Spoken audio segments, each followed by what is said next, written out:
recently natives have gotten a lot of airplay and time. Yeah. Thank you, creator, from everything, like, Hey Victor coming out, from Reservation Dogs, which you were in. We've got Lily Gladstone and Killers of the Flower Moon. She's got Fancy Dance, her new show that came out. We've got natives show. Oh, the one that just came out. Oh my gosh, I've been watching it now. Resident Alien. Yes, Resident Alien. Yes, it's hilarious. So, there's currently a lot of tension when it comes to representation of Native peoples in the entertainment industry. And I'm just wondering, from your aspect, how has it evolved over your course through the industry, and where do you think we still have to go? Well, Robert Redford really helped kick that off with the Sundance Film Festival, and I participated in some of the early workshops like Ishi. Do you remember that film? Mm-hmm. Mm-hmm. The Last of His Tribe, which I always argued in the workshop. No, Ishi's not the last of his tribe. They're all top of the hill. They drew straws. Ishi lost. He had to go down. But Robert didn't like that. Well, I don't think the writer... At the time, of course, back in the day, it was mostly non-native written scripts we're dealing with. Right. Everything from Dead Man to, except for Smoke Signals, of course, was probably the big breakthrough for that. And directing, of course, was Chris directing Smoke Signals. But we didn't have much creative control back in my early days. I had to work with the best of non-native writers to try and socialize them to any kind of perception that, felt real for us in my research and my own knowledge of my own people and other tribes, around the world. And that was always a struggle. Some of my hardest years was working in my early theatrical career, which I worked in the theater for 10 years before actually moving to film and television. And that was a tough period too, working with those non-native writers, sometimes based on an Indian written novel, to help them see through their own perception of us. So, Redford started to develop and nurture at the Sundance Institute Native creatives, both, Chris's experience from that, Sterling Harjo, and of course, our dear friend from New Zealand, Taika Waititi, and a lot of New Zealand powerhouse actors from that film back in the 80s as well, about the violence among women and different issues among the Maori community. Came out. Once Were Warriors, yes. And so Taika's impact on Hollywood really probably led and opened the door. And that's amazing how that came, because I went down to New Zealand to study, because they had television before we did in Canada. And certainly we're still waiting in the United States, which is a good question why that's not happening, but certainly radio as well. In fact, Maori had more radio stations in the 90s than the total, mostly native controlled radio stations, native politically controlled. So we've never really had a free press in native communities in the United States. And still, maybe a handful of the ones that are controlled by native people are actually free press, are able to speak their voice from knowledge that they gather. It's generally controlled by the councils or the tribe and how things they don't want to be talked about in public. And it's based on some really old traditions that, something like the Native American Journalists Association has been working through for a number of years. But yeah, it was Taika that gave us that break, I think, with originally Hulu, which eventually got sold to Walt Disney, which was kind of sad. But, it was a real big breakthrough for us. And that's some of those early episodes. You can see images. Of course, Sterling was stealing from every impacted filmmaker that existed in his life in some of those early episodes. And it's hilarious if you know any film history, kind of, go over those first season into the second and finally the third. But it was a great break. And it was really the first time I can remember where it was totally our control. I'll never forget all the creatives, including the 1491s and all the other writers and people and producers they brought in to participate. They had their own little stable under a tent with the cameras. It's changed from the early days, where they got a little tent. And it was just a bust of laughter.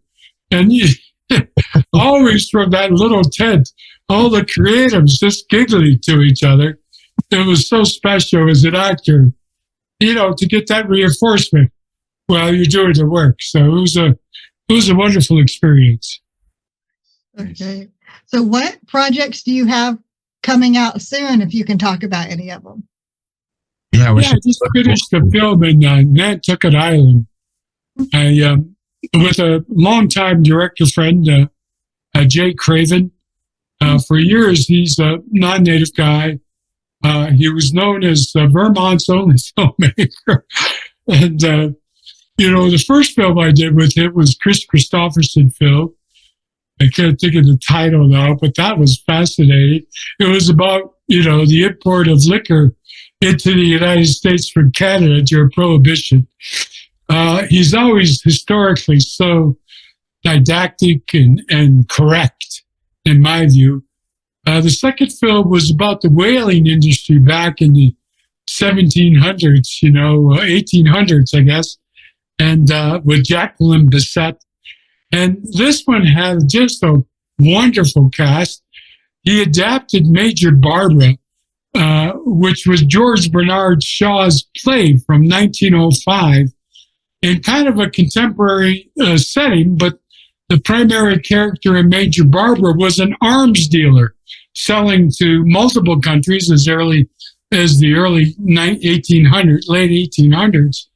And his daughter was a Salvation Army girl who was very anti kind of war and working for the army at the time, which was a very Christian outfit, trying to help the homeless.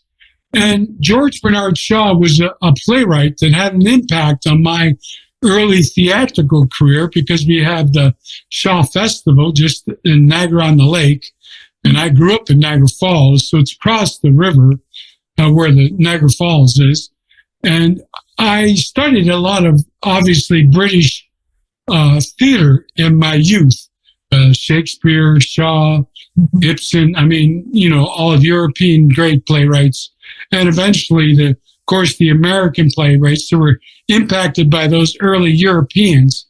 And of course, theater didn't even start in Canada until about maybe 1970, 71, 72, some early 60s stuff. But, and I started in 1975. So, and one of the early playwrights there wanted to tell Canadian history, and they couldn't do it without Native people in Canada.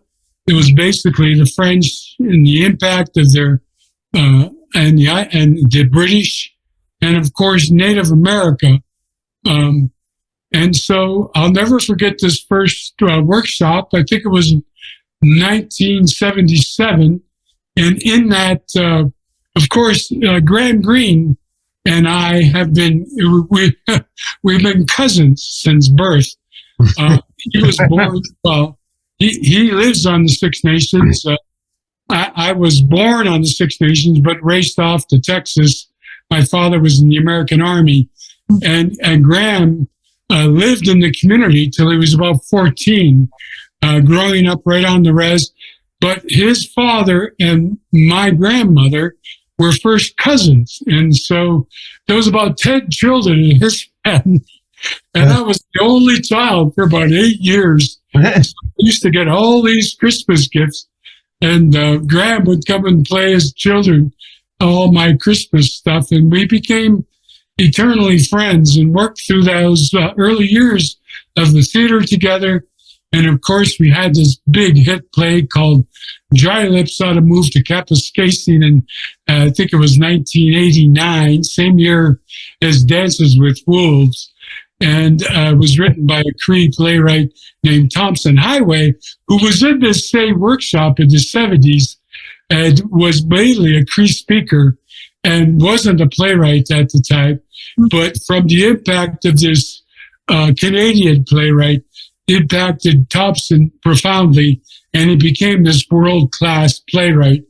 And it was so fun to kind of have that growth as an actor through theater, because I truly believe that's where you really learn to be an actor, is on stage first, and then qualified for film and television.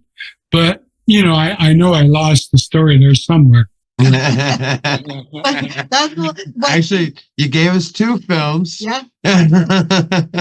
Yeah. Any other things you're going to be working on, or we should? Oh yeah, this film. So we shot it on Nantucket Island.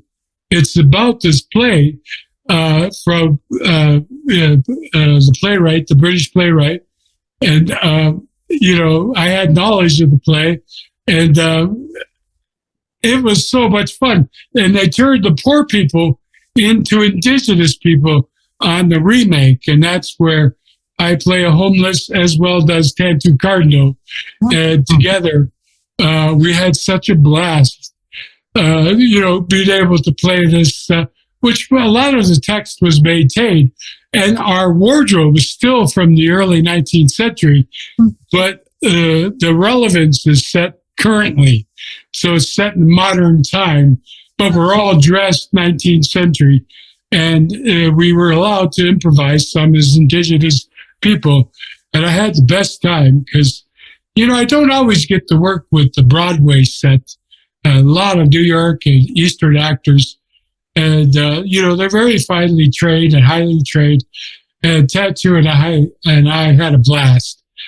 This film. And just before that, Tattoo and I, which is amazing because we hadn't worked together since, I guess, Smoke Signals before, and then a small, really a Canadian film in the 70s as well since then. But we did a short film for a filmmaker who's based in LA, but he's from the Miccosukee down in Florida.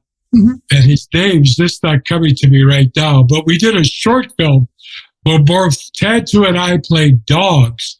And you don't know that we're dogs. I'm facing my termination being, you know, filled with the drug that puts them to sleep until the end of the film. I think it's a brilliant little 20-minute film that if you have any film festivals and such, I can certainly get the community more information to show this young filmmaker's work.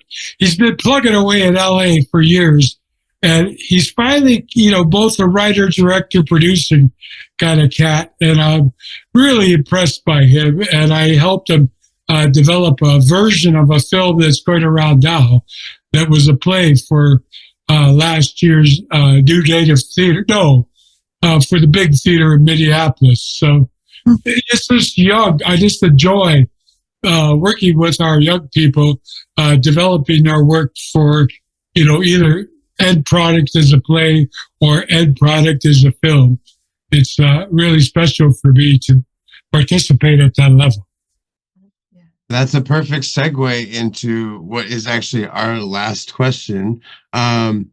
We always want to know, because it's always good to get this out there, especially to our Native youth, to hear it from their icons and stuff like that. What advice would you give Indigenous youth, you know, trying to carve out their own path in today's world, particularly in the arts and entertainment industry?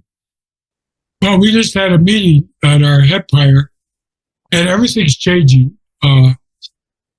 First off, everybody thinks they're a creator now. So they're using AI even. If you've got a good idea and you write it out and you try to make a package to try and promote it, to get it made, they're simply shuffling it through AI to pick the one. So a lot of the creative process has been interrupted by technology. It's taking over the human concept and coming up with the idea and working years at your script or working months to get a first draft. And that's where the work begins as a writer. But as the actor, I really believe, you've got to, find your way to the young company in your community in Seattle and get involved as a young person if you're interested now, and finally tune your skills and understand the process of what it takes and how much you have to put of yourself forward. It's very challenging for young people to understand that. A lot of them now think they can just go into the movies and all of a sudden become an actor. But, it may be because they look great. And, eventually you're going to be putting your heart out there. And if you don't know how to put it back in your chest and heal, there's going to be problems, whether it be alcohol or drugs or other affidavits that are going about. So you got to come at it sincerely, writing, directing, acting, producing, all of it. You've got to have a basis of storytelling, even if it's from your grandmother's ability to tell a good story. But it's that study. And of course, more importantly than anything, is the knowledge of your own indigenous language. Scanos Wagoyego Negaso Hayan Twas. What is real? What now goes by this? So that knowledge is thousands of years old, older than the Bible, older than any novel you've ever written. It describes our world in a way that's not understood.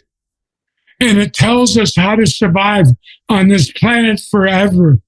So the knowledge of that language as a young person, it's so easy for your mind to take those concepts and understand them. But it's more important than ever in the survival of the planet for you to know that language and carry it on in your community.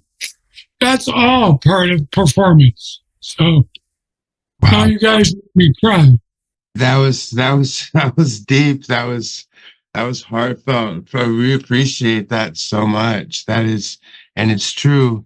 It's something I'm trying to make sure that we maintain in our tribe is our language, keeping our language. It's a history. It's our history. And it's, as you said, it predates so many things. So, got me. But I'll say it proper. Misha Newe, Ewe Malani. That in Miami language is complete thanks to you, my relative. I really appreciate you being here with us today. Thank you so much. Where can people find your music? Oh, you can just search Gary Farm and the Troublemakers, and the last two CDs are on there. But the latest one has kind of an updating of the other one you'd find. Awesome. We'd appreciate that. Well, again, I want to thank you so much for speaking with us. We really do appreciate it. Your words are going to carry some weight and definitely resonate for a while. Like you said, guys, find Gary Trouble and the Farmer. Gary Farmer and the. You got me all messed up now, man. You find Gary Farmer and the Troublemakers. I know your guys' song, Sing That Song, is one of the #1 requested songs we get over here. So cool. We play that one quite often. And of course, if you haven't watched Reservation Dogs yet, I don't know what's stopping you. But yeah, again, thank you so much. We appreciate you, everything you do, and for all the inspiration that you give to so many natives out there. Oh.